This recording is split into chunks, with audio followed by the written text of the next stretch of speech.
മുജാഹിദ് പ്രസ്ഥാനം ഒരു കാലത്ത് ഒരു നവോത്ഥാന പ്രവർത്തനമായി മുന്നോട്ട് വെച്ച ഒരാശയത്തെ ഒരുപാട് മുജാഹിദുകൾ ഏറ്റെടുത്ത ഒരു ആശയത്തെ ഒരുപാട് മുജാഹിദുകൾ പ്രാവർത്തികമാക്കിയ ഒരു ആശയത്തെ വീണ്ടും ഒരു രണ്ടാം നവോത്ഥാനത്തിന് വേണ്ടി നാം ചർച്ച ചെയ്തുകൊണ്ടിരിക്കുന്ന ഒരു വിഷയ സംബന്ധമായി ഇവിടെ വിവിധ സംസാരങ്ങളും പ്രഭാഷണങ്ങളും നടന്നു കഴിഞ്ഞു. ബാക്കിയുള്ള വിഷയങ്ങളൊക്കെ പ്രസംഗിക്കുകയും കേൾക്കുകയും ചെയ്ത് ഓരോരുത്തരും അവരവരുടെ വ്യക്തിജീവിതത്തിൽ ഏറ്റക്കുറച്ചിലുകൾ ഉണ്ടെങ്കിലും അത് അനുഷ്ഠിക്കുകയോ നിർവഹിക്കുന്നതിൽ വീഴ്ച വരുത്തുകയോ പൂർണ്ണമായി നിർവഹിക്കുകയോ ഒക്കെ ചെയ്യുന്ന കുറെ കാര്യങ്ങളുണ്ട്. എന്നാൽ ഇന്ന് ഇവിടെ നാം ഈ ചർച്ച ചെയ്യുന്ന വിഷയം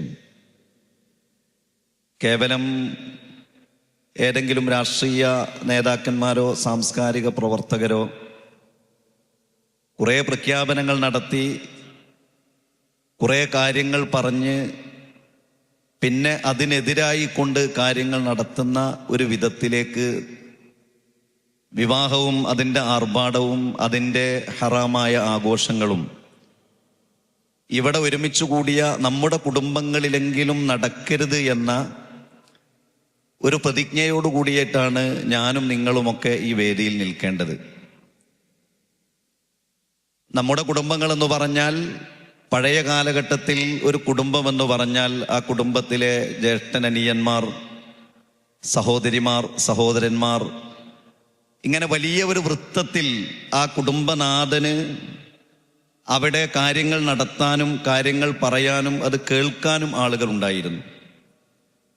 ഇവിടെ നമ്മുടെ കുടുംബങ്ങളെന്ന് ഞാൻ സൂചിപ്പിച്ചത് നമ്മുടെയൊക്കെ വിവാഹം കഴിഞ്ഞു.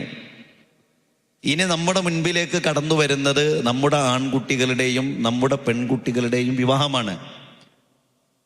വിവാഹത്തിൻ്റെ ആർഭാടത്തെക്കുറിച്ചും വിവാഹത്തിലെ ഹറാമായ ചില പ്രവണതകളെക്കുറിച്ചും നമ്മൾ ചർച്ച ചെയ്യുമ്പോൾ മറ്റുള്ളവരെ കുറിച്ചൊന്നും സത്യത്തിൽ നമ്മൾ ആലോചിക്കേണ്ടതേയില്ല. നമ്മൾ അയൽവാസികളിലേക്ക് നോക്കേണ്ടതില്ല, അപരനിലേക്ക് നോക്കേണ്ടതില്ല, കഴിഞ്ഞുപോയ ചില ആളുകളുടെ വിവാഹങ്ങളെക്കുറിച്ച് പറഞ്ഞ് കുറ്റപ്പെടുത്തേണ്ടതില്ല. ഇനി നടക്കാനിരിക്കുന്നത് ശ്രദ്ധിക്കാനും സൂക്ഷിക്കാനുമാണ്. ഒരു രണ്ടാം നവോത്ഥാന പ്രവർത്തനം ഈ രംഗത്ത് മുജാഹിദ് പ്രസ്ഥാനം, പ്രത്യേകിച്ച് കേരള നദുവത്തുൽ മുജാഹിദിനിൻ്റെ മലപ്പുറം ഈസ്റ്റ് ജില്ല ഏറ്റെടുത്തിട്ടുള്ളത്. ഇതൊരു നിസ്സാരമായ ഏറ്റെടുക്കലല്ല. കേരളത്തിലെ വളരെ പ്രധാനപ്പെട്ട രാഷ്ട്രീയ പാർട്ടികൾ ഇത് ഏറ്റെടുത്തതാണ്.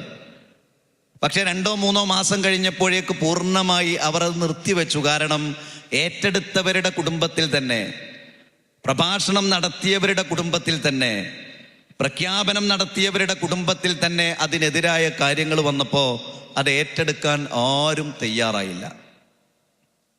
അതുകൊണ്ട് തന്നെ നമ്മുടെ കുടുംബങ്ങളിൽ നമ്മുടെ ആൺകുട്ടികളുടെ, നമ്മുടെ പെൺകുട്ടികളുടെ വിവാഹങ്ങൾ മാതൃകയാക്കി നടക്കുന്നിടത്തേക്ക് നമ്മൾ എത്തുക എന്നത് വളരെ പ്രധാനപ്പെട്ടതാണ്. കുറച്ച് മുൻപൊക്കെയാണെങ്കിൽ ആർഭാടത്തോടെ ആഘോഷത്തോടെ വലിയ വിവാഹങ്ങൾ നടത്തിയാൽ അതിനൊരു വ്യതിരക്തതയും അതിനൊരു പ്രത്യേകതയും അതിനൊരു വെറൈറ്റിയും ഉണ്ടാകും. ഇന്ന് അതിനൊരു വ്യതിരക്തതയോ അതിനൊരു വെറൈറ്റിയോ അതിനൊരു പ്രത്യേകതയോ ഇല്ല. ഈ അടുത്ത് നടന്ന ഒരു വിവാഹ ദിനത്തിൽ ഏകദേശം ഒരു വൈകുന്നേരം 3 മണിയായപ്പോൾ ഒരു സ്ത്രീ എന്നോട് സംസാരിച്ചു, എത്ര നല്ല വിവാഹമാണല്ലേ ഇത് എന്ന്. കാരണം അവിടെ നമ്മുടെ ചെവിക്കുറ്റിയെ അടിച്ചു കളയുന്ന രൂപത്തിലുള്ള സംഗീത പാട്ടുകളില്ല. വളരെ മാന്യമായിട്ടാണ് ആ വിവാഹം അവിടെ ആ ദിവസം നടന്നത്. അപ്പോൾ ഒരാളെങ്കിലും ഇത് എത്ര മാന്യമായ വിവാഹമാണ് അല്ലേ എന്ന് ചോദിക്കുന്ന തരത്തിലുള്ള ഒരു വിവാഹം നടത്താനാണ് നമ്മളൊക്കെ ശ്രദ്ധിക്കേണ്ടത്. വിവാഹത്തിൻ്റെ തലേ ദിവസം ഒരു ആഘോഷം, വിവാഹത്തിൻ്റെ അന്ന് അതിലേറെ വലിയ ആർഭാട ആഘോഷങ്ങൾ, വിവാഹത്തിന് ശേഷം 2-3 ദിവസം അതിലേറെ വലിയ ആഘോഷങ്ങളും ആർഭാടങ്ങളും ഇങ്ങനെ നടത്തുക എന്നത് പുതിയ കാലത്തൊരു പുതുമയേ ഉള്ള ഒന്നല്ല. മറിച്ച് മാന്യമായി അള്ളാഹുവിന് ഇഷ്ടപ്പെടുന്ന രൂപത്തിലുള്ള വിവാഹ ആഘോഷങ്ങൾ നമ്മുടെ കുടുംബങ്ങളിൽ നടത്താൻ നാം ശ്രദ്ധിക്കുക എന്നത് വളരെ പ്രധാനപ്പെട്ട ഒന്നാണ്. വിവാഹം എന്നത് ഒരാഘോഷം മാത്രമല്ല, സന്തോഷം വേണ്ട എന്നതല്ല. വിവാഹത്തിന്റെ നിക്കാഹ് ഖുതുബ കഴിഞ്ഞാൽ നമ്മളൊക്കെ പ്രാർത്ഥിക്കുന്ന പ്രാർത്ഥന എന്താണ്? ബാറക്കല്ലാഹു ലക്കുമാ വബാറക അലൈക്കുമാ വജമഅ ബൈനക്കുമാ ഫി ഖൈർ എന്ന് ആത്മാർത്ഥമായി നാം പ്രാർത്ഥിക്കുന്നു. ബാറക്കല്ലാഹു ലക്കുമാ, അല്ലാഹുവേ ഇവരുടെ ജീവിതത്തിൽ നീ അനുഗ്രഹം ചൊരിയണം റബ്ബേ. വബാറക അലൈക്കുമാ വജമഅ ബൈനക്കുമാ ഫി ഖൈർ, അല്ലാഹുവേ ഇവരെ നീ നന്മയിൽ ഒന്നിപ്പിക്കണമെന്ന് പറഞ്ഞ് പ്രാർത്ഥിക്കുന്ന പ്രാർത്ഥന കഴിഞ്ഞതിന് ശേഷം ബറക്കത്ത് നഷ്ടപ്പെടുന്ന പ്രവർത്തനങ്ങളാണ് പലപ്പോഴും വിവാഹവേദികളിൽ നടക്കാറുള്ളത്. പലപ്പോഴും അതാണ് നടക്കാറുള്ളത്. പല വിവാഹവേദികളിലും ആത്മാർത്ഥമായി ഈ പ്രാർത്ഥന പ്രാർത്ഥിക്കാൻ പറ്റിയ ആളുകൾ ആ വേദിയിൽ ഇരിക്കാറേയില്ല. നിക്കാഹിന് വിളിക്കുന്ന ആളുകൾ തന്നെ പറയാറുള്ളത് നമ്മുടെ ആളാണ്, പ്രധാനപ്പെട്ട ആളാണ്, പള്ളിയുമായി സഹകരിക്കുന്ന ആളാണ്, എന്നാലും നിക്കാഹ് കഴിഞ്ഞാൽ ഉടനെ നിങ്ങൾ ഇവിടുന്ന് പൊയ്ക്കൊണ്ടിട്ടോ എന്നാണ് വിളിക്കുന്ന ആളെന്നെ പറയാറുള്ളത്. കാരണം നിക്കാഹ് കഴിഞ്ഞാൽ നമുക്ക് നിൽക്കാൻ പറ്റിയ ഒരവസ്ഥ പലപ്പോഴും അവിടെ ഉണ്ടാകാറില്ല. അതുകൊണ്ട് തന്നെയാണ് എനിക്ക് പലപ്പോഴും തോന്നാറുണ്ട്, എന്തുകൊണ്ടാണ് ഈ വിവാഹം കഴിഞ്ഞ് 2-3 മാസങ്ങൾ കൊണ്ട് ഇതൊക്കെ ഇങ്ങനെ ഉടഞ്ഞും പൊട്ടിയും ത്വലാഖുമായി പോകുന്നത്? കാരണം ബറക്കത്തില്ലാതെയാണ് വിവാഹത്തിന്റെ സ്റ്റാർട്ടിങ് തന്നെ പലപ്പോഴും സമൂഹത്തിൽ നടക്കാറുള്ളത്. 4 ദിവസം മുൻപ് ഒരു പിതാവ് വിളിച്ചു. വളരെ സങ്കടത്തോടു കൂടിയാണ് അദ്ദേഹം വിളിക്കുന്നത്. അദ്ദേഹത്തിന്റെ പേരെഴുതിയ നമ്പർ എൻ്റെ കയ്യിലില്ല, അദ്ദേഹത്തിന്റെ പ്രദേശത്തിന്റെ പേര് മൊബൈൽ ഫോണിൽ എഴുതിയിട്ടുണ്ട്. അപ്പൊ അദ്ദേഹം പറഞ്ഞു, അദ്ദേഹം ഒരു ആമുഖവുമില്ലാതെ മുഖവുരയുമില്ലാതെ അദ്ദേഹം സംസാരിക്കുന്നത് അദ്ദേഹത്തിന്റെ മകളെ കുറിച്ചാണ്. 4 വർഷമായി വിവാഹം കഴിഞ്ഞിട്ട് 2 മാസം മാത്രമേ അവൾ അവിടെ നിന്നിട്ടുള്ളൂ, ബാക്കിയൊക്കെ ഇവിടെയാണ്. ഗൾഫിലേക്ക് പോയി, അവിടെ നിൽക്കാൻ കഴിഞ്ഞില്ല, നാട്ടിലാണ്. അപ്പൊ എന്താണ് ആ നടന്ന വിവാഹത്തിലെ പ്രശ്നം? എന്താണ് വിവാഹം നടക്കുന്നതിലെ പ്രശ്നം തന്നെ? അത് പ്രേമ വിവാഹമായിരുന്നു. നാട്ടുകാരിലെ ചെറുപ്പക്കാരായ ആളുകൾ, അവളുടെ കൂടെ പഠിച്ചവർ, അവളുടെ കൂടെ പഠിച്ചവൾ, അവരെല്ലാവരും പറഞ്ഞു ഈ വിവാഹത്തിന് സമ്മതിക്കണ്ട, കാരണം അവൻ കൃത്യമായി നമസ്കാരമില്ലാത്ത ആളാണ് എന്ന് ഓരോ കാര്യങ്ങളും വിശദീകരിച്ചു. പക്ഷേ പെൺകുട്ടി പറഞ്ഞു എനിക്ക് ആ വിവാഹം തന്നെ മതി. നിങ്ങൾ ആലോചിച്ച് നോക്കൂ, 4 വർഷമാണ് ജീവിച്ചത്. ആ ജീവിച്ചതിൽ തന്നെ 2-3 മാസമാണ് ഭർത്താവിൻ്റെ കൂടെ ജീവിച്ചത്. 3.5 വർഷമായി സ്വന്തം വീട്ടിലാണ് കഴിയുന്നത്. അപ്പോൾ വിവാഹത്തിന്റെ തുടക്കം തന്നെ രക്ഷിതാക്കൾ എന്ന നിലക്ക് നാം ശ്രദ്ധിക്കേണ്ടത്, പെൺകുട്ടികളും ആൺകുട്ടികളും ശ്രദ്ധിക്കേണ്ടത്, മതബോധമുള്ളവരെ ഭാര്യയായി ഭർത്താവായി സ്വീകരിച്ചു കഴിഞ്ഞാൽ ജീവിതത്തിൽ സന്തോഷമുണ്ടാകും. നബി കരീം സല്ലല്ലാഹു അലൈഹി വസല്ലം പറഞ്ഞല്ലോ, നാട്ടിൽ വിവാഹം നടക്കുന്നത് സമ്പത്തിന് വേണ്ടി വിവാഹം കഴിക്കുന്നവരുണ്ട്, സൗന്ദര്യത്തിന്റെ പേരിൽ വിവാഹം കഴിക്കുന്നവരുണ്ട്, തറവാടിന്റെ പേരിൽ വിവാഹം കഴിക്കുന്നവരുണ്ട്. ഫൾഫർ ബിദാത്തിദ്ദീൻ, നിങ്ങൾ മതബോധമുള്ളവളെ വിവാഹം കഴിക്കുക. തെരിബത് യദാക്, നിങ്ങളുടെ കയ്യിൽ മണ്ണ് പുരണ്ടാലും ശരി എന്ന് പറഞ്ഞാൽ അതിന്റെ കാരണം എന്താ? മതബോധമുള്ള പുരുഷനും മതബോധമുള്ള സ്ത്രീയും ഒന്നായി കഴിഞ്ഞാൽ തുടക്ക കാലഘട്ടത്തിൽ സാമ്പത്തികമായ ചില പ്രയാസങ്ങൾ ഉണ്ടാകും, ഭൗതികമായ വിഭവങ്ങളിൽ ചില കുറവുകൾ ഉണ്ടാകും. എന്നാൽ രണ്ടുപേരും അള്ളാഹുവിൻ്റെ മാർഗത്തിൽ ഈ ദീനിന്റെ അടിസ്ഥാനത്തിൽ ഒന്നിച്ചു എന്നതുകൊണ്ട് തന്നെ അള്ളാഹുവിൻ്റെ ഒരു ബറക്കത്ത് ജീവിതത്തിൽ ഉണ്ടാകും. പിന്നെ അവർ ജീവിതത്തിൽ രക്ഷപ്പെടും, അവർക്ക് മക്കളാകും, അവർക്ക് കുടുംബമാകും, ജീവിതത്തിൽ സമാധാനമുണ്ടാകും. അതുകൊണ്ട് മുജാഹിദ് കുടുംബങ്ങൾ, പ്രത്യേകിച്ച് നിങ്ങൾ ആലോചിച്ച് നോക്കൂ, നിങ്ങൾ 26, 27, 28 വയസ്സുള്ള എത്രയോ ചെറുപ്പക്കാർ വിവാഹം കഴിക്കാതെ നടക്കുന്നു. ഇന്നലെ ഒരു ചെറുപ്പക്കാരൻ പറഞ്ഞു, ഞാൻ ഇനി വേറെ ഏതെങ്കിലും സംഘടനയിൽ പോയി അവിടുന്ന് വിവാഹം കഴിക്കുകയാണ്. സംഘടനയിൽ പോകാൻ പറഞ്ഞല്ല, വിഷമം കൊണ്ടോ പറഞ്ഞതാ. കാരണം എന്താ? പെണ്ണ് കിട്ടാല്ല. ഇനി നമ്മളൊക്കെ ഒന്ന് ആലോചിച്ച് നോക്കൂ, നമ്മളൊക്കെ മതബോധമുള്ള ഒരു സ്ത്രീയെ വിവാഹം കഴിച്ചത് കൊണ്ട് നമ്മുടെ ജീവിതത്തിൽ സന്തോഷവും സമാധാനവും ഉണ്ടോ? ഇല്ലേ? ഉത്തരം ഉണ്ട് എന്നതാണ്. എന്തുകൊണ്ടാണ് ഉള്ളത്? എൻ്റെ ഭാര്യ നല്ല ഭാര്യയാണ്, അതുകൊണ്ട് ജീവിതത്തിൽ സമാധാനമുണ്ട്. എൻ്റെ ഭർത്താവ് നല്ല ഭർത്താവാണ്, അതുകൊണ്ട് ജീവിതത്തിൽ സമാധാനമുണ്ട്. അപ്പൊ നമ്മൾ ഏറ്റവും കൂടുതൽ സ്നേഹിക്കുന്നത് ഇനി ആരാണ്?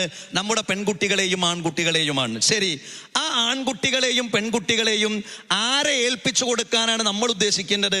പട്ടിണിയുടെ കാലത്ത്, പ്രയാസത്തിന്റെ കാലത്ത്, ദാരിദ്ര്യത്തിന്റെ കാലത്ത് സമ്പത്ത് നോക്കാതെ, മറ്റൊന്നും കൂടുതൽ പരിഗണിക്കാതെ, ദീൻ എന്നത് പരിഗണിച്ചുകൊണ്ട് ഒരു ഭർത്താവിനെ, ഒരു ഭാര്യയെ സ്വീകരിച്ചത് കൊണ്ട് നമ്മുടെ ജീവിതത്തിൽ സമാധാനം ഉണ്ടായി. അപ്പൊ നമ്മുടെ മക്കളെ കാര്യോ? നമ്മുടെ പെൺകുട്ടികൾക്ക് വിവാഹം വരുമ്പോ നബി കരീം സല്ലല്ലാഹു അലൈഹി വസല്ലമ പുരുഷനോട് പറഞ്ഞു, നീ ദീൻ ഉള്ളവളെ പരിഗണിക്കണം. സ്ത്രീയോടും പറഞ്ഞു, ദീനും ഹുൽക്കുമുള്ള ഒരാൾ നിങ്ങളുടെ പെൺകുട്ടികളെ വിവാഹം അന്വേഷിച്ചു വന്നാൽ നിങ്ങൾ അവർക്ക് വിവാഹം കഴിപ്പിച്ചു കൊടുക്കണം. കാരണം എന്താ? എങ്കിലേ ജീവിതത്തിൽ സമാധാനം ഉണ്ടാകുകയുള്ളൂ, അല്ലെങ്കിൽ വ്യാപകമായ പ്രശ്നങ്ങൾ ഉണ്ടാകുമെന്നാണ്. എന്നാൽ നമ്മൾ ആലോചിച്ച് നോക്കൂ, നമ്മുടെ പെൺകുട്ടികളെ, നമ്മുടെ ആൺകുട്ടികളെ വിവാഹം കഴിപ്പിച്ച് പറഞ്ഞയക്കുമ്പോൾ പലപ്പോഴും ചെറുപ്പക്കാരൻ്റെ ദീൻ എന്നത് പരിഗണിക്കുന്നതിനപ്പുറത്ത് മറ്റു പലതും പരിഗണിക്കുന്നു. മരുമകളെ സെലക്ട് ചെയ്യുമ്പോൾ ദീൻ പ്രഥമമായി പരിഗണിക്കുക എന്നതിനപ്പുറത്ത് മറ്റു പലതും പരിഗണിക്കുന്നു. ശരി, വിവാഹം കഴിഞ്ഞ് 1-2 വർഷമായ 2-3 മാസമായ മരുമക്കളുള്ള ബാപ്പയോടും ഉമ്മയോടുമല്ല ഞാൻ സംസാരിക്കുന്നത്. അങ്ങനെ പരിഗണിച്ച് വിവാഹം കഴിപ്പിച്ച് 20 കൊല്ലം കഴിഞ്ഞു എന്ന് വിചാരിക്കുക, അല്ലെങ്കിൽ 10 കൊല്ലം കഴിഞ്ഞു. ആ മരുമകളെ കൊണ്ട് ഇപ്പം എങ്ങനെയുണ്ട്? അങ്ങനെ ഒരു മരുമകനെ കൊണ്ട് ഇപ്പം എങ്ങനെയുണ്ട്? നമ്മൾ പരിഗണിച്ചത് ദീനല്ല, മറ്റു പലതും പരിഗണിച്ചു. ആ മരുമകൾ വീട്ടിലേക്ക് കയറി വന്നു, 10 കൊല്ലം കഴിഞ്ഞു. ഇപ്പം എന്താ അവസ്ഥ? വളരെ മോശമാണ്, പരാതികളാണ്. എന്തേ കാരണം? ദീൻ പരിഗണിച്ചില്ല. നമ്മൾ നല്ല ഒരു മരുമകനെ പരിഗണിച്ചില്ല. അവൻ്റെ സൗന്ദര്യം പരിഗണിച്ചു, അവൻ്റെ തറവാട് പരിഗണിച്ചു, അവൻ്റെ ആദർശം പോലും പരിഗണിച്ചില്ല. വിവാഹം കഴിച്ച് സ്വന്തം പെൺകുട്ടിയെ പറഞ്ഞയക്കുമ്പോൾ ഇത് 1-2 കൊല്ലം കഴിഞ്ഞാൽ മക്കളുണ്ടാകും. മക്കളുണ്ടായിക്കഴിഞ്ഞാൽ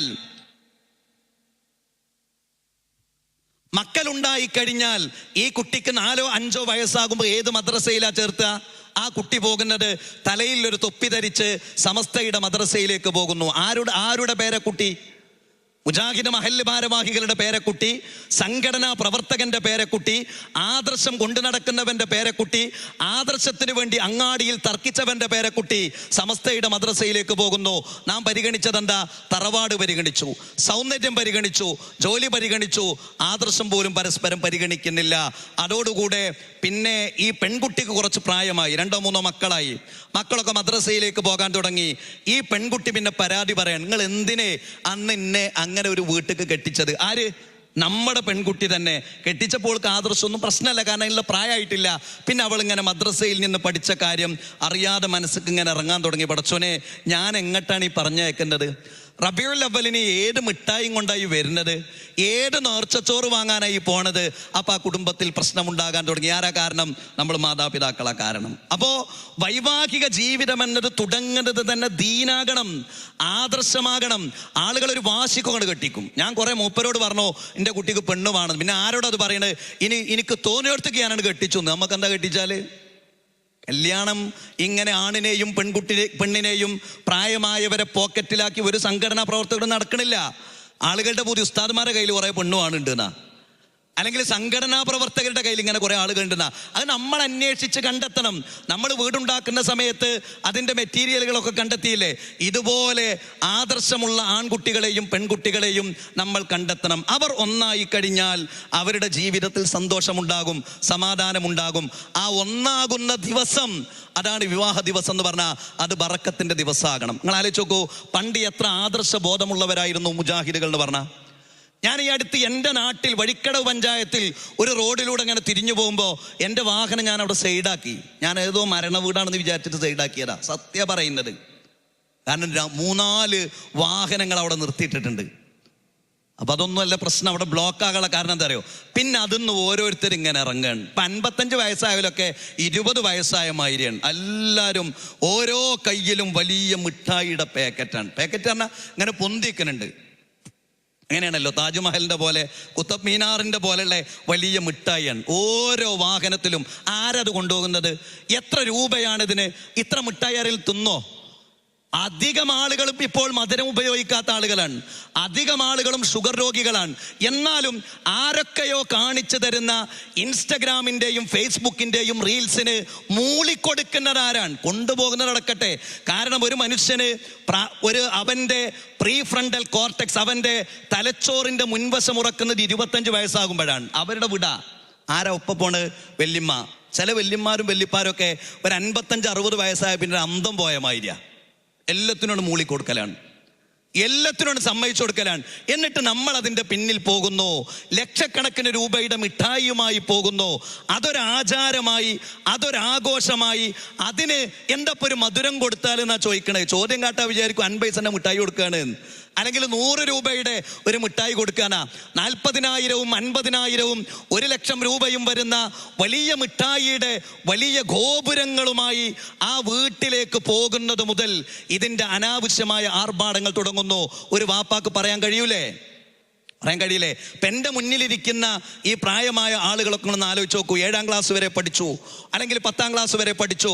7ാം ക്ലാസ് കഴിഞ്ഞ് പിന്നെ കൂലിപ്പണിക്ക് പോയി. വിവാഹം കഴിക്കണമെന്ന് വാപ്പ പറഞ്ഞു, അല്ലെങ്കിൽ അവൻ പറഞ്ഞു.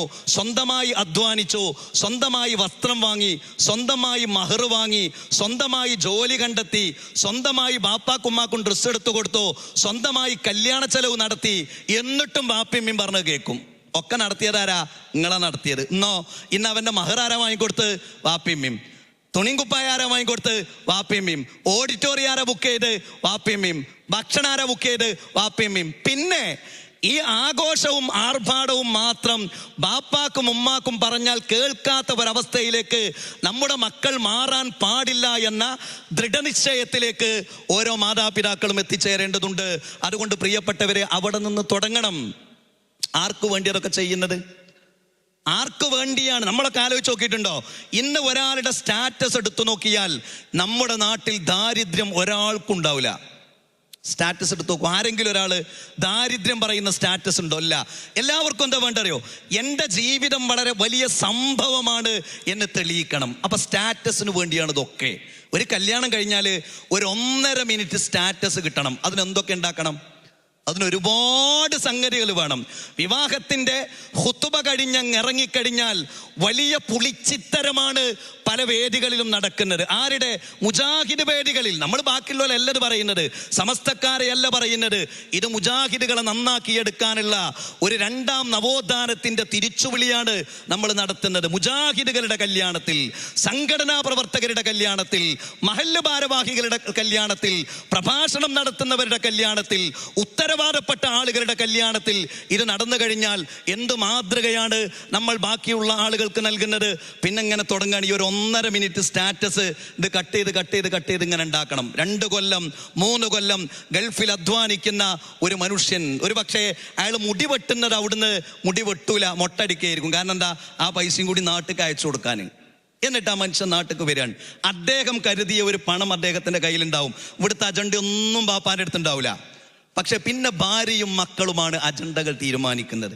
നമ്മുടെ നാട്ടിൽ എഞ്ചിനീയർമാരൊക്കെ ഉണ്ടല്ലോ, വീട് കയറ്റാൻ വരുമ്പോൾ ഇങ്ങനെ ലാപ്ടോപ്പൊക്കെ കൊണ്ടുവന്ന് ഇങ്ങനെ കാണിച്ചു കൊടുക്കുമല്ലോ. ഇന്ന റൂം, ഇന്ന സംഗതി എന്നൊക്കെ പറഞ്ഞ്, ഇതിന് ഇന്ന പൈസ എത്ര എന്നൊക്കെ പറഞ്ഞ് ഇതേപോലെ ഇങ്ങനെ കൊണ്ടുവരാണ്. എന്നിട്ട് ഇങ്ങനെ അവർ കൃത്യമായ വിവരം ഉണ്ടാവും. കല്യാണത്തിന്റെ തലേ ദിവസത്തെ ആഘോഷം അങ്ങനെയൊന്നും വേണ്ടാന്ന് വാപ്പാക്ക് പറയാൻ വയ്യ. കാരണം മക്കളും മാതാവും തമ്മിൽ റൗണ്ടായിട്ടുണ്ട്. ശരി, അയാൾ വിചാരിക്കും ചെറിയൊരു സംഗതിയല്ലേ, അരിക്കുത്ത് കല്യാണം വേണം നിങ്ങൾക്ക്. എന്താ കല്യാണം? ഇയാൾക്ക് അറിയുന്നില്ല. അരിക്കുത്ത് കല്യാണം ഒന്നും വേണ്ട. അപ്പം ഭാര്യ ഒന്നും ഇങ്ങനെ തോണ്ടി അരിക്കുത്ത് കല്യാണം. അപ്പൊ അരിക്കുത്ത് ഒന്നുമില്ല. പഴയ ഒരു 250 ഉറുപ്പ്യൻ്റെ വാടക കിട്ടുന്നൊരു വീട്, പിന്നെ കുറച്ച് നെല്ല്, പിന്നെ ഒരു ഒലക്കി ഒരു ഒരലും, പിന്നെ കുറച്ച് ആളുകളും അയക്കാണ് പോകുകയാണ്. അപ്പൊ ഇയാളിങ്ങനെ കൂട്ടും. എല്ലാം കൂടി ഒരു 2000 ഉറുപ്പ്യൻ്റെ ചിലവുണ്ടാവുള്ളൂ. ചെറിയൊരു വീട്, കുറച്ച് നെല്ല്, കുത്താൻ 2 ആളുകൾ. അപ്പൊ അവിടെ ഇങ്ങനെ എല്ലാവരും പോയി. പിന്നെ മൊബൈലിനാണ് കാര്യമായ കളി. അപ്പൊ അരിക്കുത്ത് കല്യാണം അവിടെ നടന്നു. മഞ്ഞ കല്യാണം, മഞ്ഞള്, പിന്നെ മല്ലിക, പിന്നെ മഞ്ഞ കളറ്, പിന്നെ മഞ്ഞ കേക്ക്. നിങ്ങൾ ആലോചിച്ച് നോക്കിട്ടോ, കഴിക്കുന്ന ഭക്ഷണം മുഖത്ത് ഇങ്ങനെ പുരട്ടുന്ന പർദ്ദയും മഫ്തയും ധരിച്ച ഇസ്ലാമിക കുടുംബങ്ങളുള്ള ഒരു കുടുംബത്തിന്റെ അവസ്ഥ എന്താണ്? നമ്മൾ കഴിക്കേണ്ട. നിങ്ങൾ ആലോചിച്ച് നോക്കിയിട്ടുണ്ടോ? ഫലസ്തീനിൽ ഒരു ഇമാം, ഒരു ഖത്തീബ് ജുമാക്ക് പറഞ്ഞ ഒരു വാക്ക് നമ്മളെല്ലാവരും കേട്ടതാണ്. വിശപ്പ് കാരണം എനിക്ക് സംസാരിക്കാൻ കഴിയുന്നില്ല, വിശപ്പ് കാരണം അത് കേൾക്കാനുള്ള ഒരു മാനസികാവസ്ഥയിലുമല്ല നിങ്ങൾ, അതുകൊണ്ട് ഞാൻ എൻ്റെ ഖുതുബ നിർത്തുന്നു എന്ന് 1/2 മിനിറ്റ് കൊണ്ട് ഫലസ്തീനിൽ നിന്ന് ഒരു ഖുതുബ നിർത്തിയ ഒരു ഇമാമിന്റെ വാർത്ത നമ്മളെല്ലാവരും വായിച്ചില്ലേ? അവിടെയാണ് നമ്മൾ നല്ല വിലപിടിപ്പുള്ള ഈ കേക്ക് നമ്മളിങ്ങനെ പുരട്ടിയിട്ട് അത് എവിടെ നമ്മൾ മുഖത്ത് പുരട്ടി കൊടുക്കുന്നത്. എന്നിട്ട് പിന്നെ ഫുള്ള് മഞ്ഞൻ. ഈ മഞ്ഞ എന്നുള്ള നമുക്കറിയാം സത്യത്തിൽ ഈ SNDP ഒരു കൊടിന്റെ കളറാണ്. അത് പോളിസ്റ്ററും കൂടിയാണെങ്കിൽ അതിന്റെ അവസ്ഥ ഉണ്ടാവും. പിന്നെ അങ്ങനെ 75 വയസ്സായ അമ്മ, 85 വയസ്സായ ബാപ്പ, എല്ലാവരും ഇങ്ങനെ മഞ്ഞ പോളിസ്റ്ററിന്റെ ഷർട്ടൊക്കെ ഇട്ട് ഇങ്ങനെ ഉഷാറായിട്ട് തലേ ദിവസം മഞ്ഞ കല്യാണം നടത്തുകയാണ്. ആലോചിച്ച് നോക്കിയിട്ടുണ്ടോ? ഏത് മുജാഹിദ് വീടുകളിലാണ് ഇന്നിതില്ലാത്തത്? നമ്മളൊന്ന് ആലോചിച്ച് നോക്കൂ. അതില്ലാതാകണം. ഇല്ലാതാക്കേണ്ടതാരാ? ഇല്ലാതാക്കേണ്ടത് നമ്മൾ ഇവിടെ ഇരിക്കുന്ന ആളുകൾ. അവിടെ അങ്ങനെ ഒരു മഞ്ഞ കല്യാണത്തിൻ്റെ ആവശ്യമില്ല എന്ന് പറയേണ്ടത് നമ്മളാണ്. അവസാനം ഇങ്ങനെ വന്നു എൻ്റെ ഒന്നാമത്തെ സ്റ്റാറ്റസ് ഒരു 70,000 റുപ്യൻ്റെ ബില്ല്. ആ ബില്ലെന്താ? അരിക്കുത്ത് കല്യാണത്തിൻ്റെ ബില്ലാണ്. ഇയാൾ എത്രയോ മാസം അധ്വാനിച്ച് ഇയാളൊരു പെപ്സി കുടിക്കേണ്ട, അതല്ലെങ്കിൽ ഒരു ഷവർമ കഴിക്കേണ്ട, അതല്ലെങ്കിൽ ഒരു നല്ല ബിരിയാണി കഴിക്കേണ്ട പണം പോലും നാട്ടിലേക്ക് എന്ന് പറഞ്ഞ് മാറ്റിവെച്ച പണമാണ്. ശരി, ബില്ല് അവിടെ 70,000 വന്നു. മഞ്ഞ കല്യാണം 35,000 വന്നു. അങ്ങനെ ഓരോ കല്യാണത്തിൻ്റെയും ബില്ല് വന്ന് 6 ലക്ഷവും 7 ലക്ഷവും 10 ലക്ഷവും ഒക്കെയായി. പിന്നെ തിരിച്ചു പോകുക. എന്തേ കിട്ടിയത്? തലേ ദിവസത്തെ ഒരു 10 സെക്കൻഡ് അരിക്കുത്ത് കല്യാണം. കാരണം 1 മിനിറ്റ് സ്റ്റാറ്റസ് ഉണ്ടാകാൻ പറ്റുള്ളൂ. 10 സെക്കൻഡ് അരിക്കുത്ത് കല്യാണം, 10 സെക്കൻഡ് മഞ്ഞ കല്യാണം, പിന്നെ ഒരു 10 സെക്കൻഡ് എല്ലാവരും കൂടി അവിടുന്ന് ഇങ്ങനെ കൊണ്ടുവണ വീഡിയോ, ഇങ്ങനെ മുന്നിൽ നിന്ന് ഇങ്ങനെ കൊണ്ടുവണ വീഡിയോ, 10 സെക്കൻഡ് ഓളങ്ങനെ കറക്കണ വീഡിയോ. ചില ആണുങ്ങളെയൊക്കെ നോക്കി, നമ്മൾ ജനറേഷൻ മാറിയതുകൊണ്ടെന്ന് എനിക്കറിയില്ല എങ്ങനെയാണ് ഇങ്ങനെ ഒരു വലിയ പുളിച്ചിയാകാൻ ഒരു ആണിനെ കൊണ്ട് കഴിയാന്ന് ഞാൻ പലപ്പോഴും ചിന്തിച്ചു പോകാറുണ്ട്. 10 സെക്കൻഡ് ഓളെ കറക്കണ വീഡിയോ. പിന്നെ ഇങ്ങനെ കുറേ മനുഷ്യന്മാർ മുന്നിൽ കൂടിയിട്ടുണ്ടാവും. 2 സെക്കൻഡ് ഓളെ ചുംബിക്കുന്ന വീഡിയോ. നിങ്ങൾ ആലോചിച്ചോ, എത്ര മോശമാണ്, എത്ര മോശമാണ്, എത്ര വൾഗറാണ് ഇതൊന്നൊന്ന് ആലോചിച്ച് നോക്കൂ. പിന്നെ ഒന്നിങ്ങനെ മുട്ടും കുത്തിയോൾ കൊടുക്കണമെന്ന്, ഇതൊക്കെ പാടെ പിന്നെ വളമ്പണമെന്നും, പിന്നെ അതിൻ്റെ ഇടക്കൊന്ന് നിക്കാവുത്ത് പോകുന്ന ഇങ്ങനെ മിന്നിന് പോവും. ഈ 1 മിനിറ്റിന് വേണ്ടി ലക്ഷങ്ങൾ ചെലവഴിക്കുന്നു. നമ്മൾ സ്റ്റാറ്റസ് ഇടാൻ ആരൊക്കെ ഇത് കാണുന്നു? ആർക്കത് കാണണ്ടേ? ഇതൊരു പുതുമള്ളതായി കാണാം. എല്ലായിടത്തും തന്നെയല്ലേ നടക്കണേ. അവിടെ നമ്മളൊന്ന് ആലോചിച്ചു നോക്കൂ. നമ്മൾ മറ്റു വിവാഹങ്ങളൊന്ന് ആലോചിച്ച് നോക്കൂ. ഞാനിത് പറയുമ്പോൾ എൻ്റെ 2 സഹപ്രവർത്തകരായ ഹൈന്ദവ സഹോദരങ്ങളുടെ വിവാഹത്തിന് ഈ അടുത്ത് ഞാൻ പോയി. ഒന്ന് ഈ പ്രദേശത്തിനടുത്താണ്, ഒന്ന് എടക്കരക്കടുത്താണ്. എത്ര ഡീസൻ്റ് ആണെന്നറിയോ? 4 മണിക്കാ കല്യാണം. എന്താ വേണ്ടതെന്നൊക്കെ നമ്മളോടൊക്കെ ചോദിച്ചു.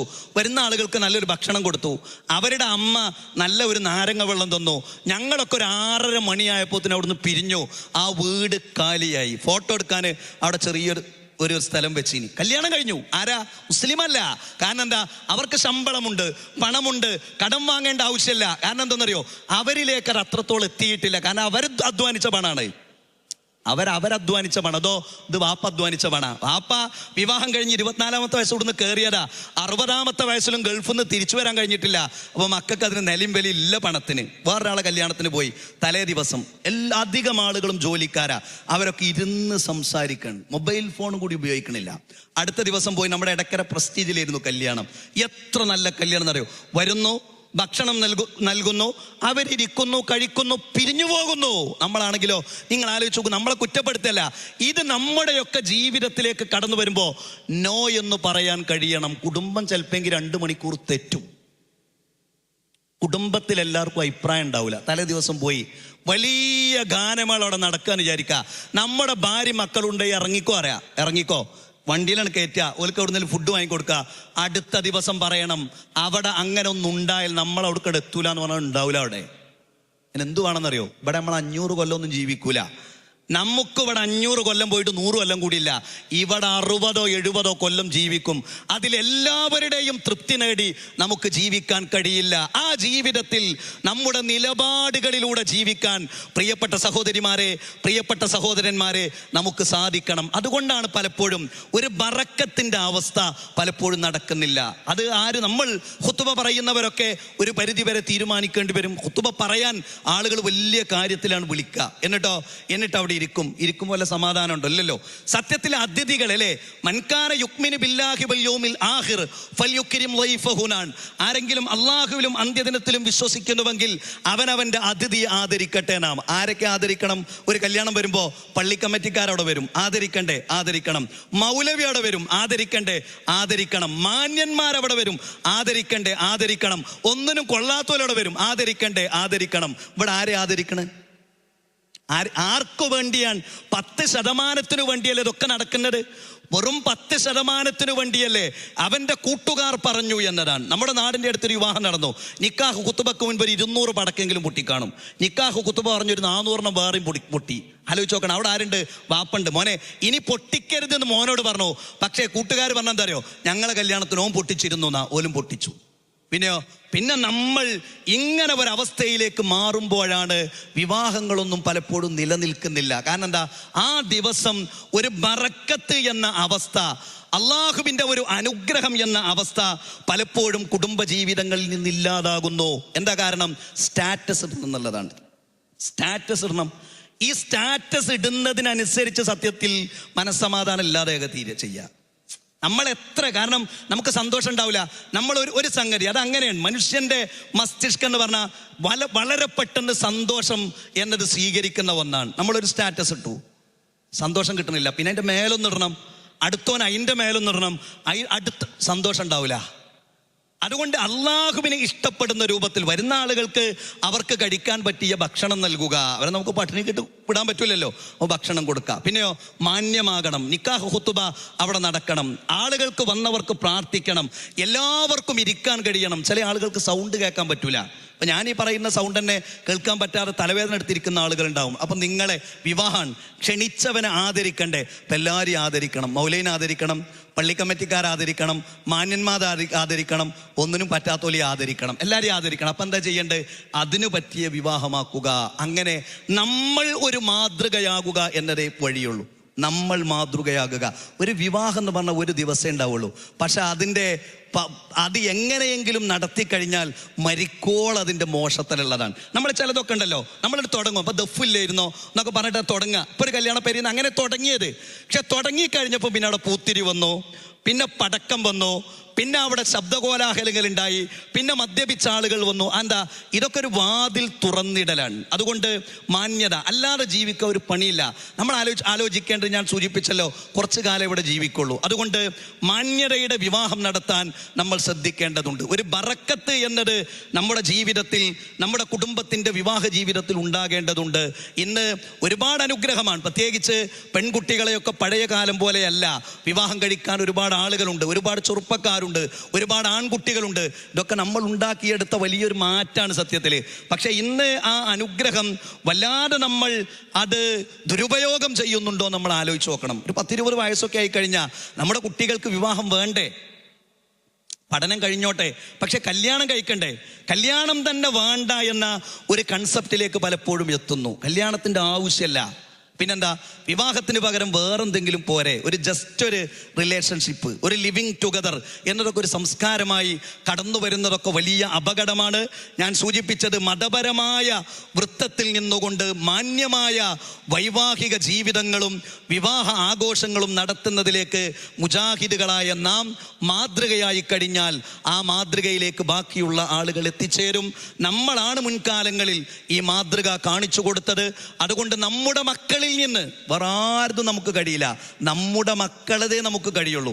നമ്മുടെ മക്കളിൽ നിന്ന് നമ്മുടെ വിവാഹ ആഘോഷങ്ങളും വിവാഹ രീതിയും മാതൃകയാക്കുന്ന തരത്തിലേക്കുള്ള സംസാരങ്ങൾ വിവാഹം തുടങ്ങുന്നതിൻ്റെ മുൻപ് തന്നെ നമ്മുടെ മക്കളെയും പെൺകുട്ടികളെയും ഒക്കെ വിളിച്ചു കൂട്ടി ആ തരത്തിലുള്ള ഒരു മാതൃകായോഗ്യമായ വിവാഹം നടത്താൻ നമ്മൾ തയ്യാറാകണം. അങ്ങനെ വിവാഹം നടത്തുമ്പോൾ ഒരുപാട് ആളുകളെ വിളിക്കാൻ കഴിയില്ല. അപ്പോൾ കുറേ ആളുകൾക്ക് പരാതി ഉണ്ടാവും. ഞങ്ങളെ വിളിച്ചില്ല എന്ന് പറയും, എന്തുകൊണ്ട് ഞങ്ങൾ അറിഞ്ഞില്ല എന്ന് പറയും. ആ പരാതികളൊക്കെ നമ്മൾ തമ്മിൽ പരസ്പരം അഡ്ജസ്റ്റ് ചെയ്യും വേണ്ടി വരും. ഇന്ന് പോനോട് പറഞ്ഞിട്ടില്ല എന്താ ചെയ്യുക, ഇവനോട് പറഞ്ഞിട്ടില്ല എന്താ ചെയ്യുക. അപ്പം ഇങ്ങനെ പ്രസംഗിച്ചാലും കേൾക്കാനുള്ളൊരു സുഖം തോന്നിച്ചാൽ നമുക്കൊക്കെ ചെറിയ വിവാഹങ്ങൾ നടത്തി നമ്മുടേതായ ഒരു അജണ്ടയിൽ നമുക്ക് മുന്നോട്ട് പോകാൻ സാധിക്കും. അല്ലാഹു സുബ്ഹാനഹു വ തആല നമ്മെ അനുഗ്രഹിക്കുമാറാകട്ടെ. ഈ ഒരു ദൗത്യം എന്നത് നമ്മൾ സൂചിപ്പിച്ചല്ലോ, ഇത് ഒരു പുതിയ നവോത്ഥാന പ്രവർത്തനമാണ്. കാരണം ഓരോ കുടുംബങ്ങളെയും ബാധിച്ച ഒന്നാണ് വിവാഹത്തിൻ്റെ ആഭാസങ്ങൾ എന്നത്. ആർഭാടങ്ങൾ എന്നാണ് പറയാറുള്ളത്. ആർഭാടങ്ങൾക്കപ്പുറമാണ് ആഭാസം. ആ ആഭാസം കുറച്ചു കൊണ്ടുവരുന്നതിൽ നിന്ന് വിവാഹത്തിന്റെ ലാളിത്യത്തിലേക്ക് നാം തിരിച്ചു നടക്കേണ്ടതുണ്ട്. അല്ലാഹു സുബ്ഹാനഹു വ തആല നമ്മെ അനുഗ്രഹിക്കുമാറാകട്ടെ. വൽഹംദുലില്ലാഹി റബ്ബിൽ ആലമീൻ. അസ്സലാമു അലൈക്കും വറഹ്മത്തുള്ളാഹി വബറകാതുഹു.